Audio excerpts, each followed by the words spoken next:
Bills play the Jets. Remember Anthony Becht? Of course you do. 21 touchdowns, 17 of them came as a member of the Jets, now a member of the Jets broadcast crew as well. And it's great to have him here live on the field on TNF First Look before a key game at MetLife Stadium in the AFC East. A game, Anthony, LaShawn McCoy has called must-win, but Josh McCown, I guess, sees it the same way. He's calling it a must-win.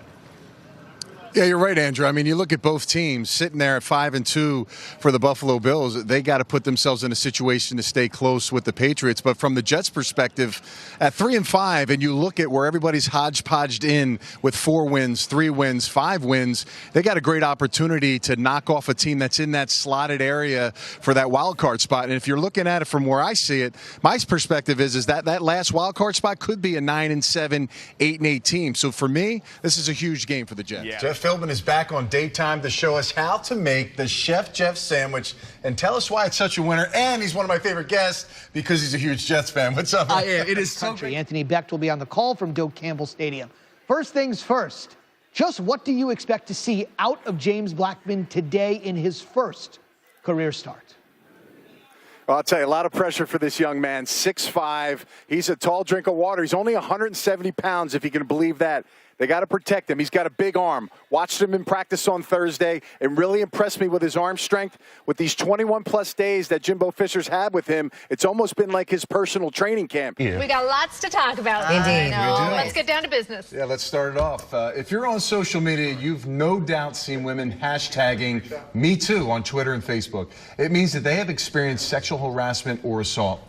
The movement started in response to the Harvey Weinstein scandal and its ensuing fallout. The number of Me Too's is in the hundreds of thousands. Will this be enough to really bring any kind of change to the issue? Watson. And we welcome you to Clemson. I'm Beth Mowins, along with Anthony Becht. Replacing Watson, Anthony, may be the toughest job in all of college football this year. They are going to go at quarterback with the junior Kelly Bryant today. Well, they have 3 very good quarterbacks on this football team, but Kelly Bryant has been the most consistent, and they're really excited about his skill set that he's going to bring to the table. Number one, folks, this kid can run. Unlike Deshaun Watson's ability to go outside, he goes inside the tackles, and he's got tremendous speed. He's a legit 4-4 runner, and he's going to get to the sidelines extra fast to make those big plays. And then escapability. With that speed, he's able to kind of dislodge himself from the pass rush, but his vision, getting it downfield. The biggest question mark, obviously, is can he complete the passes with consistency under the big crowd tonight of 81,000 plus. Better understand the game. Anthony, thanks so much. Before we get to the actual game, you're there on campus, and I know there's been a lot of tension over the last couple of months about the future of Kevin Sumlin. I realize nothing has been determined yet, but last week, the loss to Mississippi State, I doubt, helped his cause very much. Yeah, I mean, listen, this is a young team he has on the football field right now. He's going through some growing pains along with some early success. I mean, they won some games early on in the season. Obviously coming back and that loss and that first game kind of hurt them, but they kind of springboarded. They play well against Alabama. They go to Florida. And then all of a sudden you turn the tape on against Mississippi State and you're at home and you're thinking, man, who is this team? It didn't look like the same team to me. They got annihilated up front at the line of scrimmage. Their quarterback was off. They had receivers dropping balls. It was kind of pick your poison in that game. And this will be interesting to see how this young team bounces back. And you're right, with a lot of buzz, everybody talking about, Sumlin and the job. And this is a very, very key game for this football team. And we welcome you to Gainesville. Beth Mowins along with Anthony Becht. And Anthony, one of the reasons for the ups and downs, we got a couple of young quarterbacks that have flashed some really good potential, and they've got a big stage again tonight in Kellen Mond and Felipe Franks. You're right. It starts with Florida's Felipe Franks. And I tell the Gator fan nation, be patient with this young man. There's a lot to like on film when you turn it on. Number one, you love his arm strength. We all remember this play against Tennessee. Watch the ticker. 67 yards in the air, flat-footed. Remember, he's a true freshman. A lot of good things to see from him. And on the other side for the Aggies, Kellen Mond, this kid is electric. You better find ways to tackle him. One of the best defenses in the country with Alabama, trying to track this young man down. And you got to love the fact he keeps his eyes down the field and finds Christian Kirk, his favorite wide receiver. 2 explosive players that are learning and growing every week, Beth. I'm excited to see them tonight on the field. This is great. work with the lasso right there. That was Cowboy Tom, and you can see him and much more at the Rattlesnake Festival and Run happening this weekend in San Antonio, Florida, that is. Joining me now is one of the organizers of the event, Diana Thomas and Cowboy Tom. So tell us a little bit about the event. Yes, we're very excited. This is the festival's 51st year, and we will be happening this weekend, Saturday from 9 to 4 and Sunday from 11 to 5. So tell us, what are some of the fun things people can go out to the event and do? We have so many activities, from children to adults. Many performers, including the wonderful Cowboy Tom. We have a croc encounters coming out to do a rattlesnake show and an alligator show. We're going to have pet exhibits and a huge fun zone and just lots of great activities for our families and friends. Live music as well, right? Live music all day long, both days. So tell me now, how many, we call it the Rattlesnake Festival, how many rattlesnakes are actually going to be at this event? Well, you're going to have to come out and see. Is that what it is? That's You're right. putting the pressure on me, right? That's right. I'm definitely afraid of snakes, but I've been told that they're far ring away handlers, from you. They're far away. Yes, I promise you. No problems. So, Cowboy Tom, tell me about how long you've been doing this with this lasso, all this work and trick, and how long it took you to kind of get it down to perfect. Well, you know what they say about trick ropers? They got too much time on their hands. Right. And I spent a lot of time doing it, about 40 years. Wow. And I do a Wild West show, and I did rodeo many years, but I like the specialty acts. And I got a dog and pony show that I do down at the Rattlesnake Festival. So when you, how many, have you been a part of the Rattlesnake Festival for the entire time, or where did you come from? I've been there about the 17th year this year. Okay. And we donate our time for Thomas Promises, and we like to do that. We like to help out the community, so. Gotcha. And then there's proceeds involved with this. Is there a foundation that's involved with the festival? Yeah, tell us about that.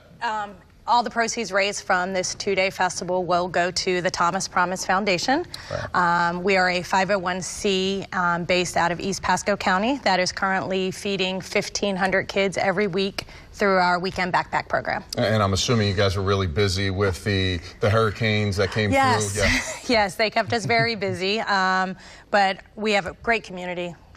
They all came in, helped us get everything done, and no schools were missed. So tell us one more time, place, where to be. I'm obviously going to be there all right. This weekend. This Saturday, 9 to 4, and then Sunday we'll finish up between 10 and 5.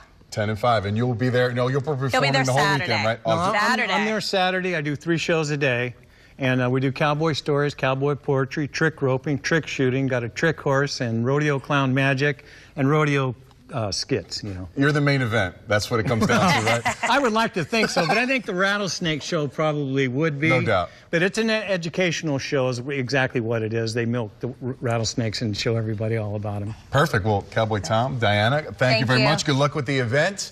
Cindy, over to you.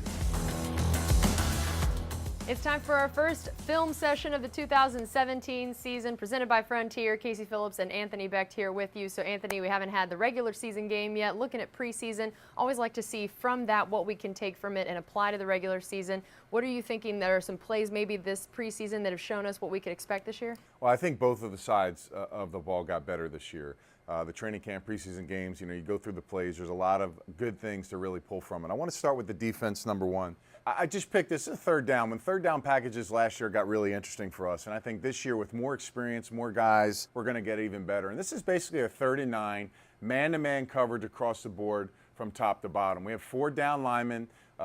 Noah Spence is on the bottom on the same side of McCoy, and then Robert Ayers on the inside. And then we also have 2 blitzing backers. We have Levante David and Quan Alexander. And basically they're going to bring some pressure. 4 down linemen are going to do their jobs, but the way they operate this, and you'll see it from the back end, you see Levante David and then Quan coming around, forcing the quarterback to step up as Noah Spence pressure, and then the throw, and then tight coverage on the outside by a much improved Vernon Hargraves, who's basically walling this receiver off the entire play, looking at his eyes, knowing the situation, and knocking the ball down. When you get to the backside of the play, it really clears up here. Again, Noah Spence, number 1, pressure on the outside. He's coming around the edge, forcing the quarterback to step up in the pocket. Now, we got a blitz on the front side. So the key is, 1, Gerald McCoy has to do his job. He starts way outside. He's so quick, this guard definitely has to be moving fast. And you see he pulls him out of that gap extra quick over to the center situation and then open up that hole. Now, that running back is going to pick up the first blitzer, which is Levante David. And on this situation, you see Levante David right here, rip inside hard, bam, right there. What that does is that even makes the hole even bigger. So now you got Levante David pulling the back down. You got a Noah Spence on the outside that brings that pressure, that forces the quarterback up. And now here comes Quan coming around the edge here, putting his hands up, forcing a tough throw, even gets a little bit of piece of that ball on that third down play. And then on the outside, you get that tight coverage. Receiver's got no chance. I mean, that's about as tight as you can play without getting a flag. Vernon does a nice job at the very end to find the ball and just knock it away. Really just a nice, complete play by the defense on both sides with the pass rush, everybody doing their jobs, and to me, foreshadowing what third downs could look like for this defense this year. Yeah, and that second year in Mike Smith's defense is going to be huge, obviously. Now, on the offensive side, you said they were improved as well. I know a lot of people have been waiting to see all those weapons for Winston finally get out there. Well, I'm going to save a lot of those big plays, big pass plays down the road when we have our film sessions, because we're going to have a lot of them this year.